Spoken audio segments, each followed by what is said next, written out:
Hi there and welcome back to the channel. If you're new here, my name is Brittney and I am a mom of 2 kids. I am a stay-at-home mom. I am a farm wife.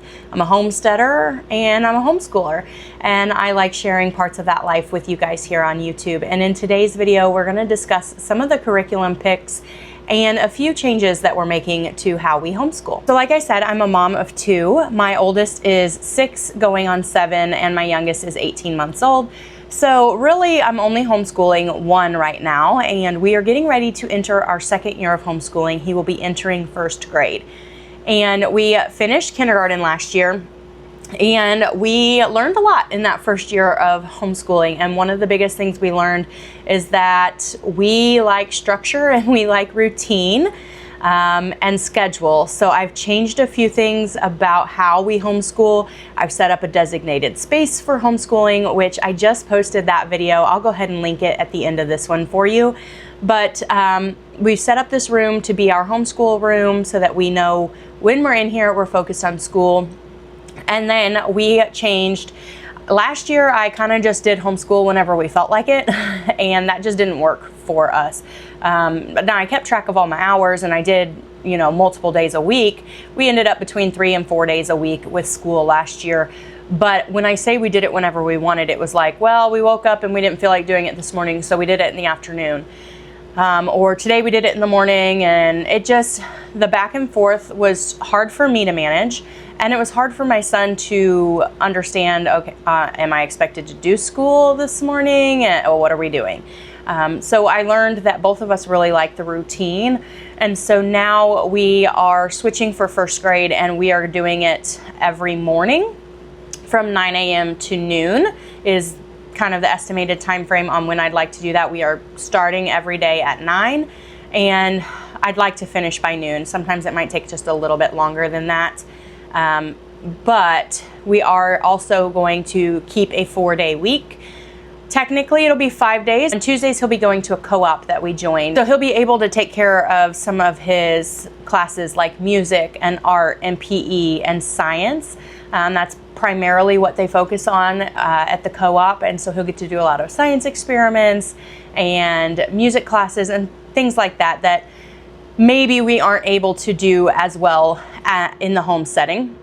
So I'm super excited for that. It's at one of the churches in a local town near us. I'm super excited for him to go to that this year and kind of see how that works for him.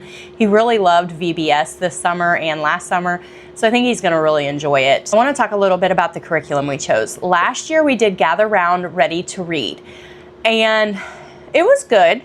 We enjoyed it. It was fun. I don't think it was enough. I don't think it was enough for my son, at least. It didn't seem like a full-on curriculum. It was a little more units study to me, at least the way we did it, and maybe somebody has some ideas on how to do a better job than we did, but we didn't enjoy it for the full-on curriculum. And I started getting really discouraged last year because I really wanted to do a good job with homeschooling, and it just wasn't working. So in the spring, we decided to go to the Greater Homeschool Convention in St. Charles, Missouri, and so it was a little bit of an investment financially for us to go and spend 3 days to do that, especially considering the fact that we do live on a farm. So while we were gone, we had to have somebody taking care of everything for us and all the animals and stuff like that. Fortunately, my husband farms with his parents, and so they were still here, and they were able to step in and pick up a little bit of our slack, or all of our slack, while we were gone, and that was wonderful.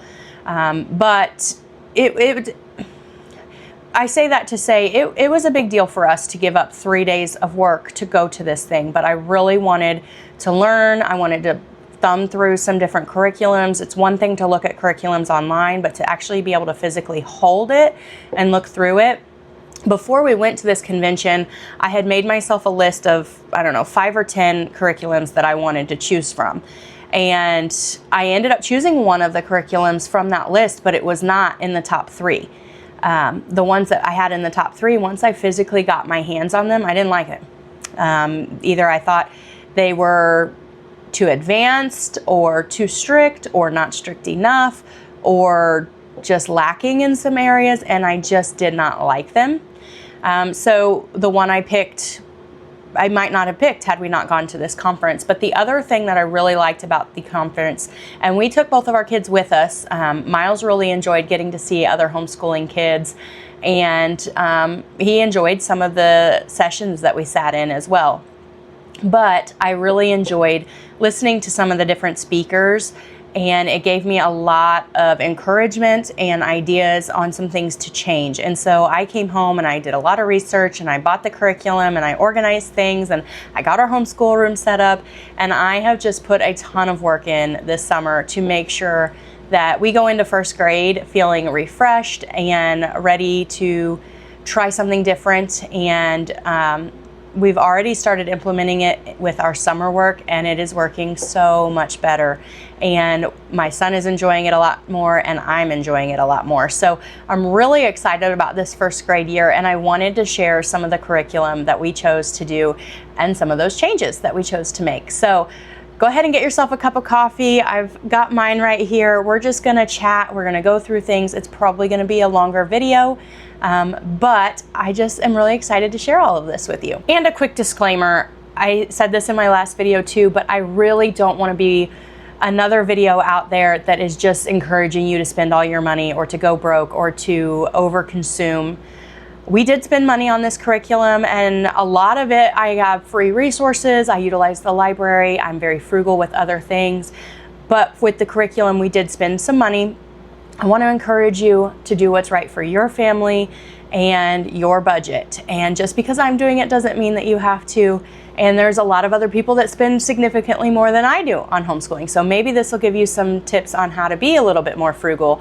But I just want to say that going into this video, please don't feel like I am telling you to go out and buy all of this stuff just because I'm doing it. I just like sharing what we're doing and what we're learning along the way, in hopes that it gives you some ideas on maybe some things that you can add to your homeschooling, or maybe your kid's in public school but you like to do some stuff through the summer to keep them from having that summer slide. Maybe this will help you a little bit. So I just want to give that quick disclaimer, and then we're going to go through what we've been working on this summer to prevent that summer slide, as well as what we're finishing from kindergarten, just because I didn't really know what I was doing and I did too much with kindergarten. And so we're just trying to finish some of that stuff out. So I've got this basket here, and this houses pretty much everything we're going to use on a daily basis. Right now I've got our summer stuff in here, but when we finish our summer stuff at the end of July, I'll switch this out for our first grade and fall curriculum. But right now I've got the last couple of books of, well, not the last couple.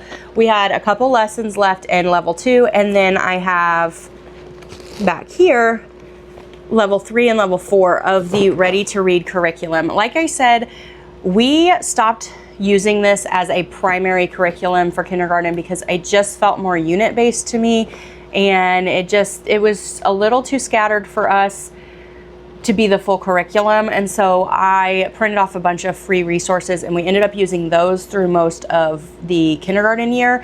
But I didn't want to waste the money I had spent on these books, and they are fun lessons, and there is learning in it. It just wasn't enough for where we were for kindergarten, but for summer it's perfect. So we're just finishing these up and doing 2 or 3 lessons a day. They're very quick lessons, and my son really does enjoy them. So we're working through those right now.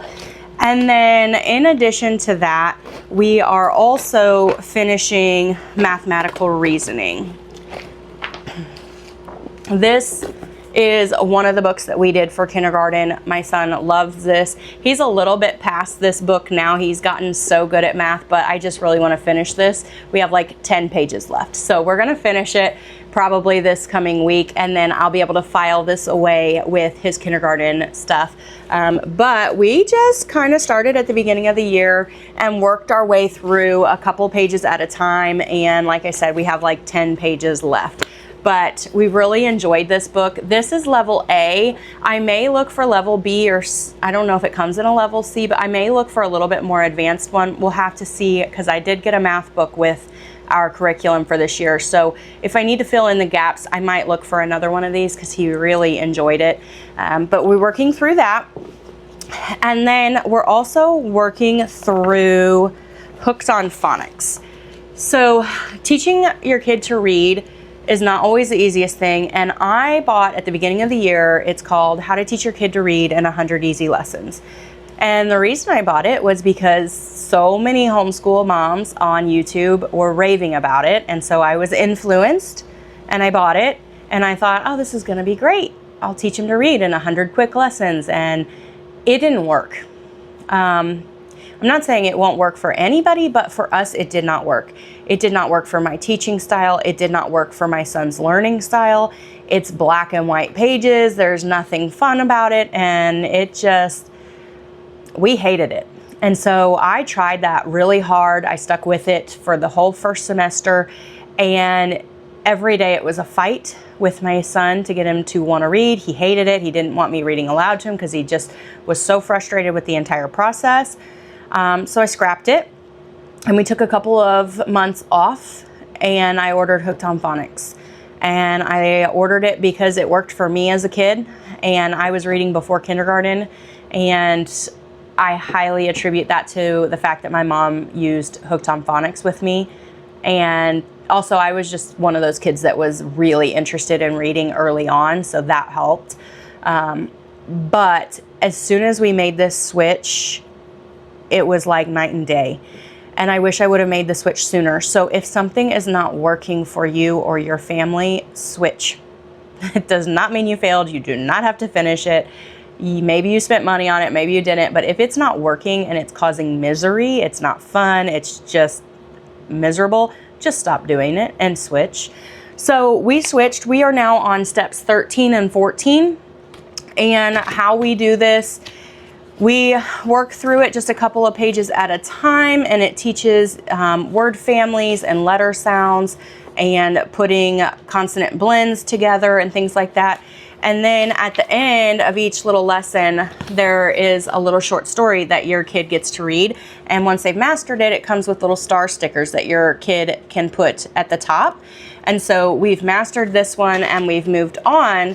Now, it gets a little bit harder as it goes, and then you get to this page where you have a little short story reader book that you can work through. And so it comes with it. And so we are currently in this one, and we've spent 2 or 3 different days working on this, and we have not mastered this book yet.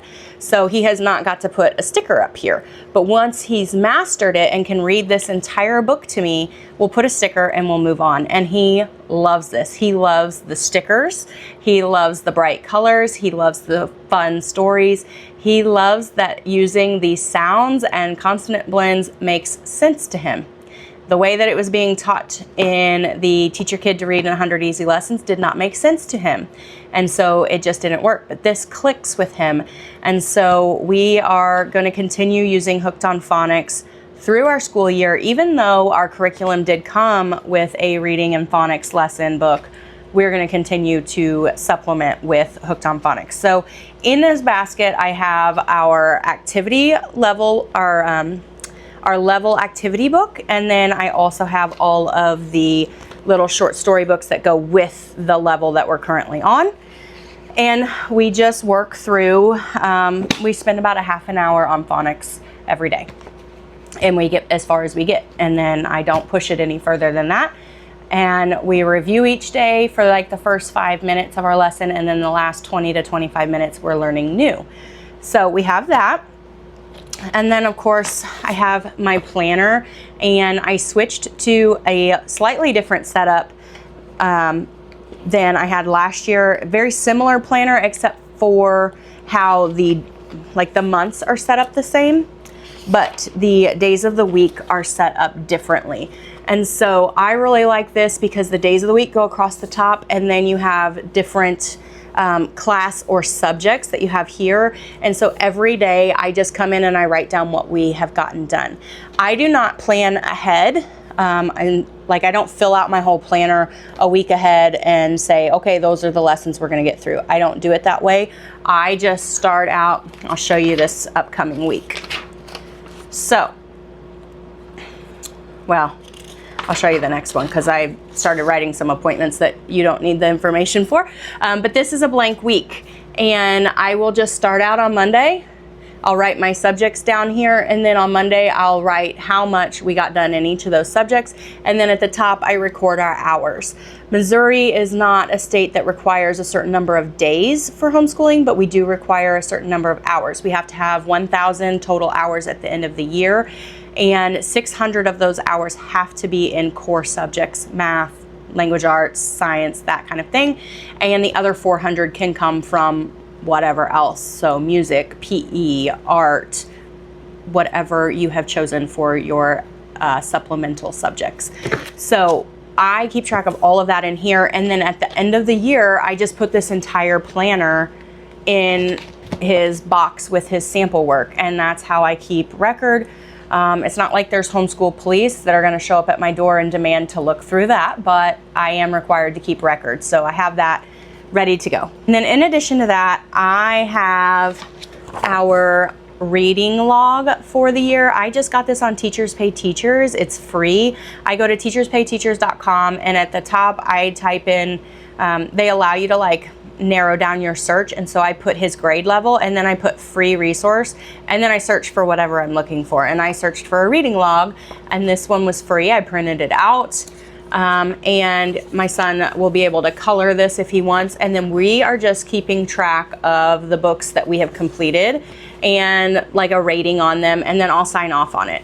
And so I want to see how many books we are able to read throughout the year. I do not include our phonics workbooks or anything like that. I just include chapter books, living books. I'll even include some picture books if they are like a substantial picture book and really tell a story. So we're keeping track of that there. We are currently reading the Cajun Kids Adventures, The Watchmen. We got this book at the homeschooling convention. We got to meet the authors, and they were such lovely people. And I really gravitated towards this because my son is really interested in eagles, and this book has a little bit about an eagle in it. But I also gravitated towards it because the author is from Louisiana. They grew up on the bayou, they were homeschooled, and these stories are written with his childhood memories in mind and some things that he actually experienced.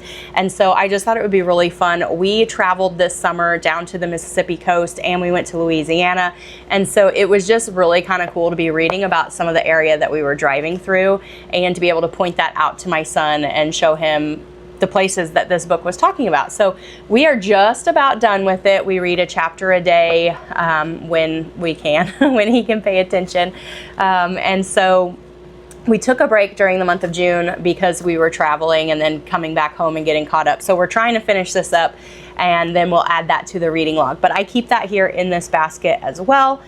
And then something new that we are starting for first grade, and I'm going to let him go ahead and do his first page with this book, is notebooking. And I'm going to talk a little bit more about this in just a few minutes, but because we're on the subject, I'm going to go through this. This is one of his notebooks.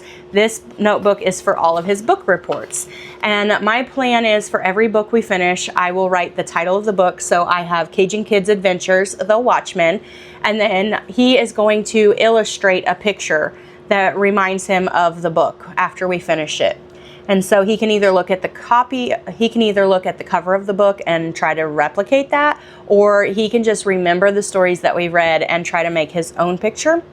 And then I'm going to ask him in his words to tell me what the book was about. And I'm going to write it down in his words, and then he's going to trace it. And so I think that's going to work out really well and just be a good thing. Like, you can't put all of the books in a tote and store them because that would take up a lot of space, but I can put one of these notebooks in with his schoolwork samples for our record keeping, and it will log all of the books that he has read. So that is all of what we're working on for the summer. We are going to work through the month of July and the first couple of weeks of August, and then we're going to take a 2-week break. And then we'll start first grade officially the first week of September. And so now I want to talk to you all about the curriculum choices and some of the changes I'm making for first grade specifically. So I mentioned that at the homeschool convention, I was able to flip through a bunch of different curriculums and make a choice. So for this year, we chose master books. And so I'm just going to go through some of the books that we chose with this curriculum for first grade. So we have Language Lessons for a Living Education Level 1. We have Foundations in Phonics, and this is easy lessons for early learners. And then we have God's Design for Life. And then we have our Math Lessons for a Living Education. This is also level 1. Where Faith Grows, level 1. And for history, we have My Story and the World Around Me, level 1. I also picked up their level 1 art book that we can work through some different art projects. So that is the bulk of our curriculum. But I don't like working out of the actual notebooks, and these pages are perforated, so I'm able to tear them out. And I think I've come up with a system that's going to work really well for us this year. So I've got this 3-ring binder here, and it's got a bunch of different tabs.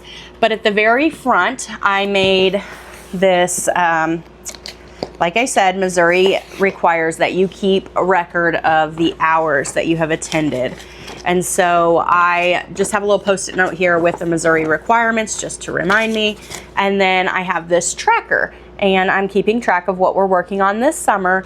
But it just goes basically each month, and then the days are there. So I will highlight the days that we've attended school, and then I will log the hours for core subjects and for extra, and then I'll be able to keep a cumulative record of the hours for the entire year. So I've got this just tucked in the clear pocket at the front of this binder so that I remember to fill it out and so that I know where it is. And then inside this binder, in the front pocket, I have all of our supply lists for the different subjects so that I can reference them quickly, but also I made myself a list in my notes app on my phone so that when I go to Walmart, I can pick up the few remaining items that we will need for the school year. And then I have a ton of different tabs. The first 8 tabs are what I'm calling my syllabi tabs. So this has a tab for each subject. So we have My Story, then we have Faith, Math, Phonics, Language Arts, Life, Art, and Miscellaneous.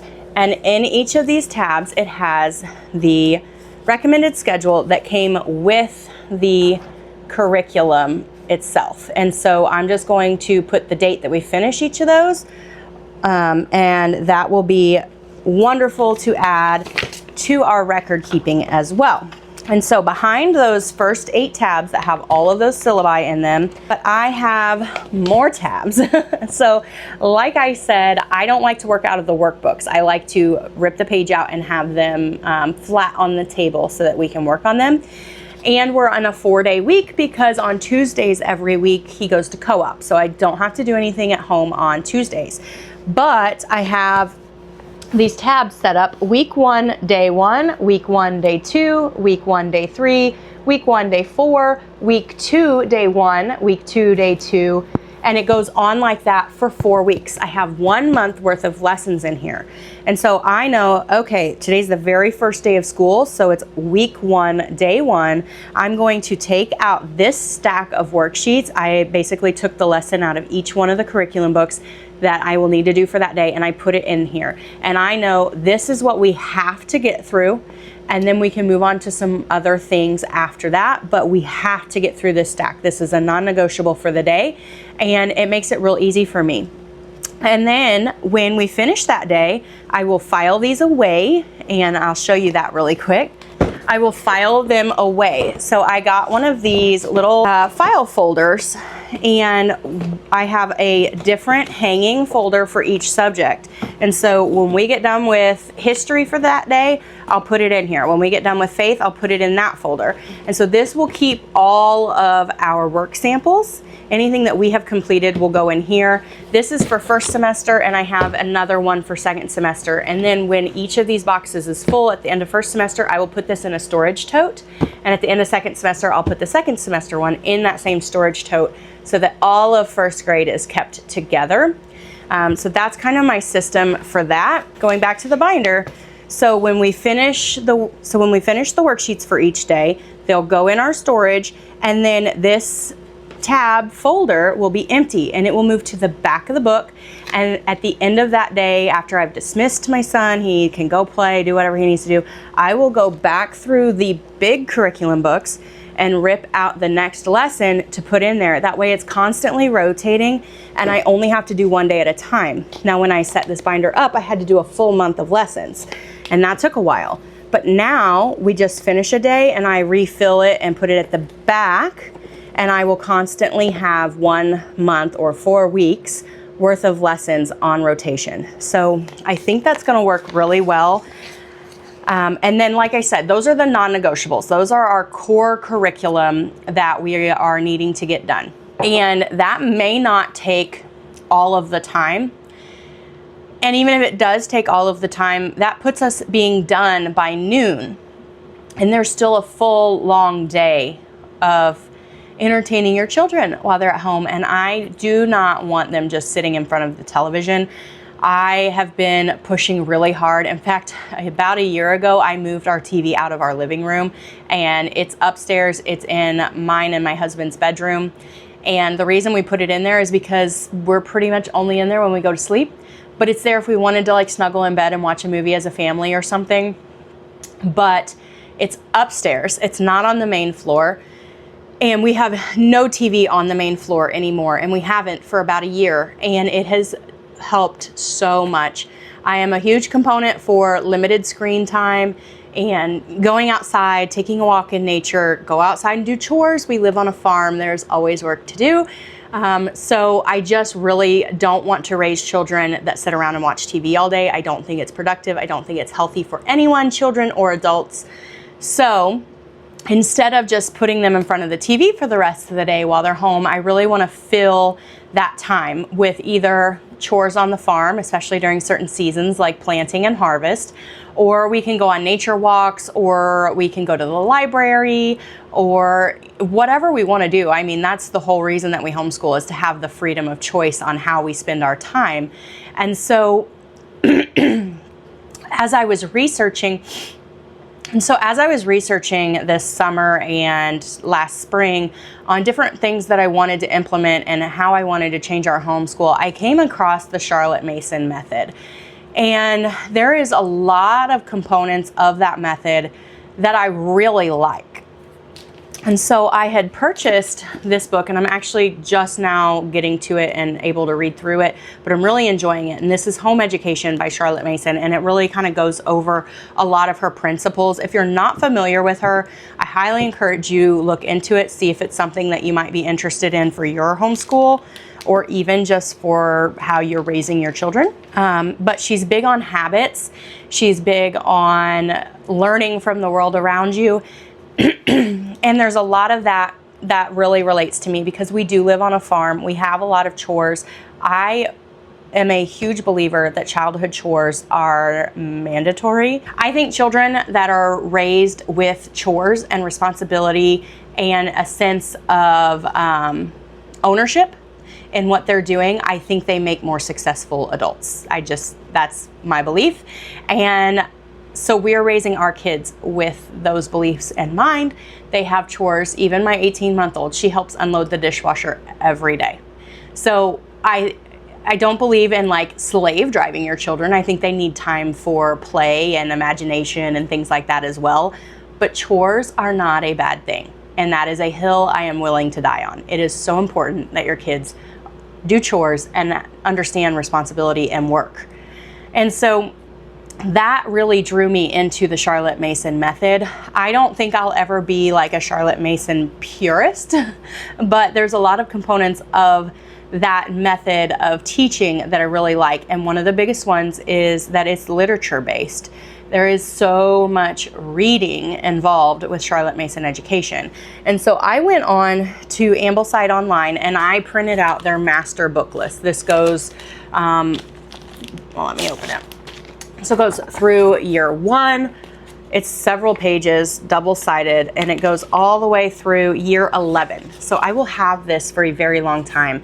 And I just went through and I highlighted all of the books for year 1 that I'd like to get through.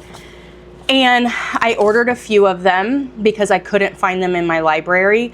But I just went onto my library's website and I saved them all to a list in my account, a save for later list. And I went ahead and put a few on hold and picked them up this week, and we're gonna start in on them. But we're going to be adding this as afternoon work for our homeschool. So we have our core curriculum that we chose, which is master books, and we'll do that in the morning, and that is what I'm saying is the bulk of our curriculum. And then in the afternoon, on days where we don't have a field trip, we don't have harvest going on, or I'm just trying to fill in the void, we're going to be reading and notebooking. And that is what I talked about a little bit earlier with the notebooks that I purchased. So let me get a couple of those out. So I am going to have my son notebook in the afternoon, and he has 3 different notebooks that we're going to be working on. We have my book reports, which this is going to be books that I have read aloud to him. He's not fully reading yet. He is reading a little bit, but not on his own. So I will be reading these books aloud to him, and he will be doing little book reports when we finish each book. And so this notebook is going to contain that work. And then we have a nature notebook. We live on a farm, so we're out in nature every single day. But I do plan on taking him to like some of our local conservation areas and different parks and things like that. And also reading some nature books and going out and seeing what can we find in our surroundings that was in the book that we just read. And so he will be journaling that as well. So this is his nature notebook, and they are just blank pages where he can illustrate something at the top, and then he can tell me what he wants it to say, and I will write it in his words, and then he will trace it. And we'll do it that way until he is fully reading and writing on his own, and then he will be responsible for this. And so we have that notebook, and then this is just my learning notebook. And this one is going to be for anything that he feels like he wants to record. Like we learned something really cool today. Maybe we went to Science City, or maybe we on a different field trip we learned different cooking techniques, or maybe he helped me milk my cow and he wanted to journal that, or maybe he helped Dad work on the combine and he wanted to journal what he learned. So this is going to be just whatever he wants it to be, but I'm going to require probably 2 times a week that he journals in his learning notebook, 2 times a week in his nature notebook, and then just whenever we finish the book, he is going to be responsible for his book report. And so those are the notebooks that I am going to add into our first grade curriculum based on the Charlotte Mason style of learning. And I have not made it through this book, but I plan to get through it before we start first grade. This book is called The Living Page, and this was recommended to me. It's keeping notebooks with Charlotte Mason. And so it gives you a ton of different ideas on how you can encourage your child to notebook, maybe different styles of notebooking. Like I said, I haven't made it through here, but I'm hoping that this really helps me to dive into a little bit more immersive learning for his notebooks. So I've got that book there. But like I said, I try to keep things as frugal as possible. So I'm utilizing my library. I am very blessed to live in an area where we have a lot of libraries and they're interconnected. So if my library doesn't have it, but one of the other ones does, I can still put a hold on it on my account and they will ship it to my library at my location for me to pick up. And so I have done that. I've picked out a few books on this list already that we're gonna start with.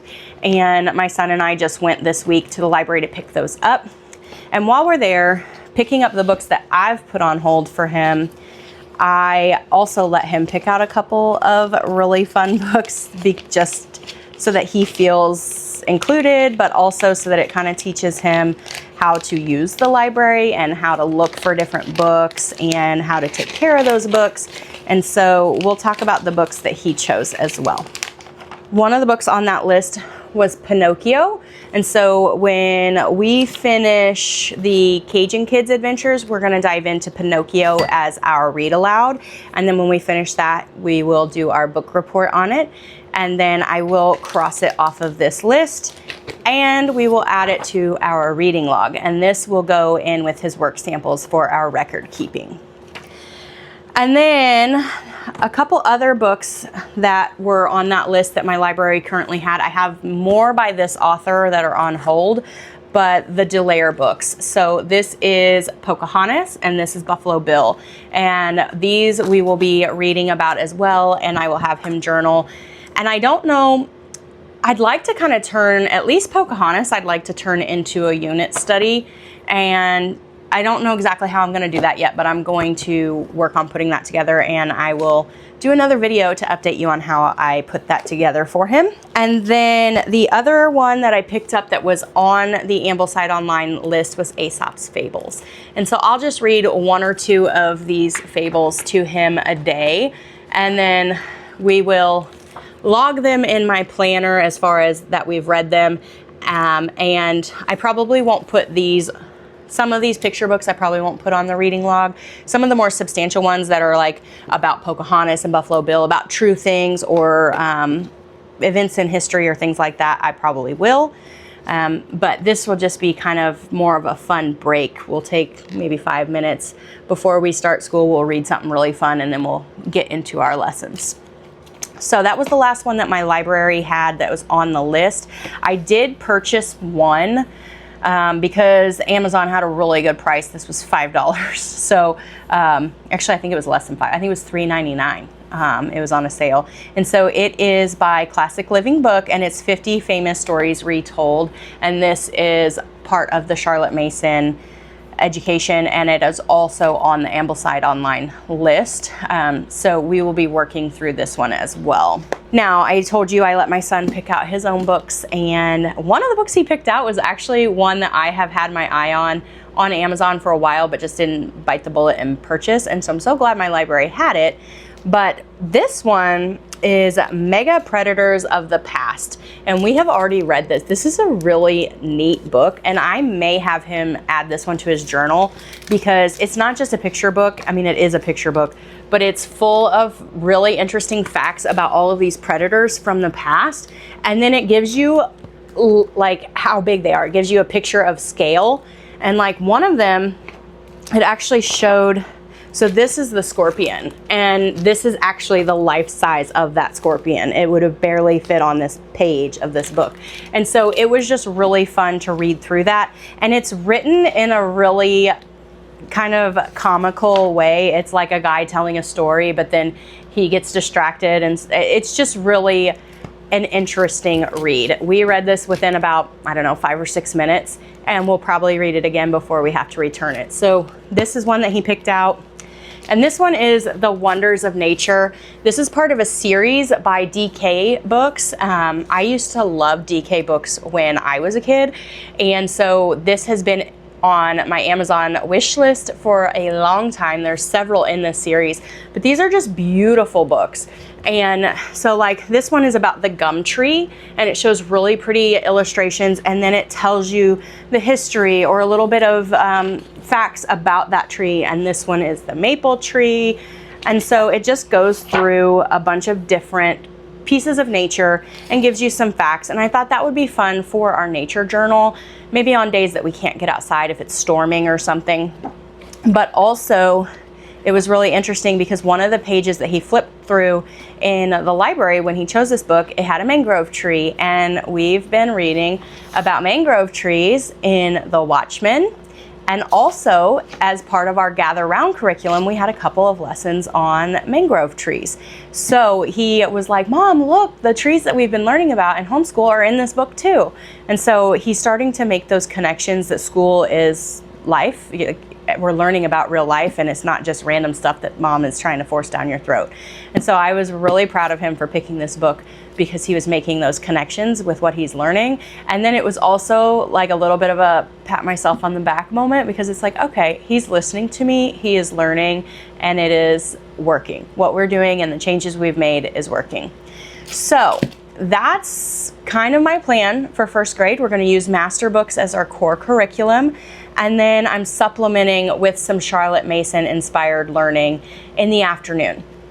Now I do have I do have some other things that I really want to work on. I really want to work on responsibility and chores. And when my son was 4, we purchased him a bottle calf, and he was responsible for feeding that bottle calf. And when we sold that bottle calf, after he raised it, he got to keep that money. And so he has a bank account of his own, and his money is in that bank account, and we let him have 10% of it to spend on something fun, and 10% of it went to tithing, and the rest went to savings.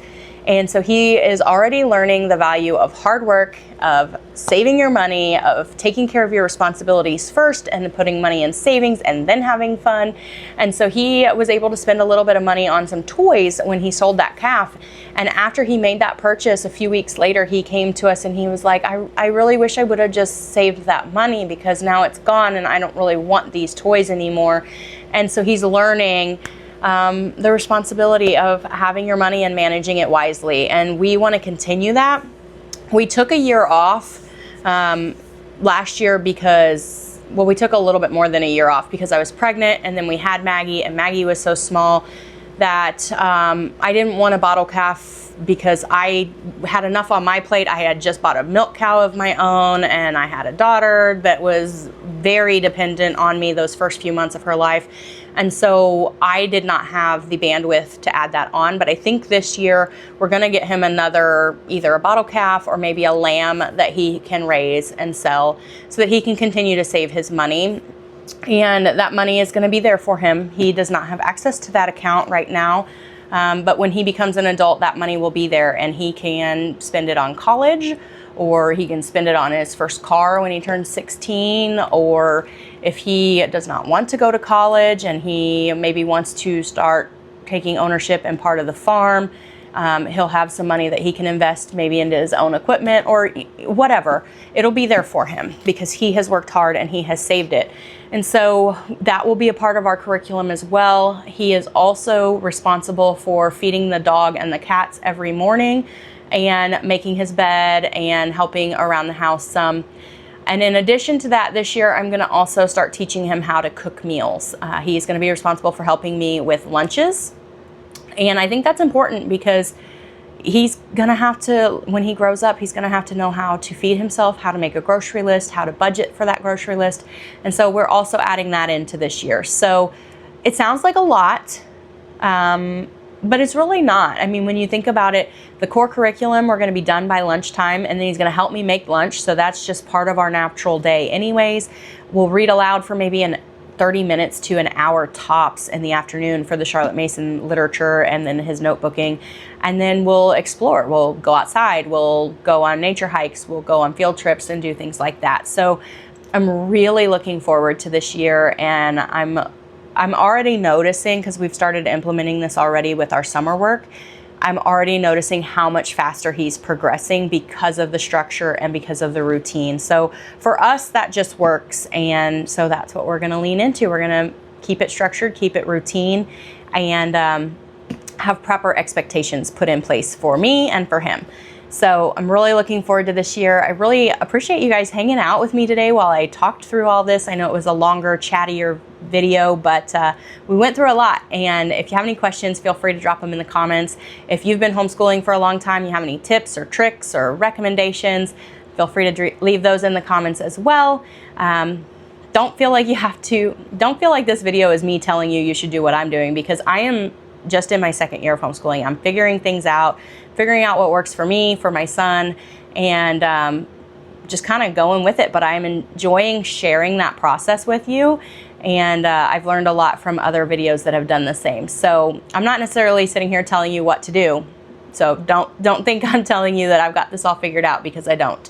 But I think that this is going to work a lot better for us, and I'm excited to get started.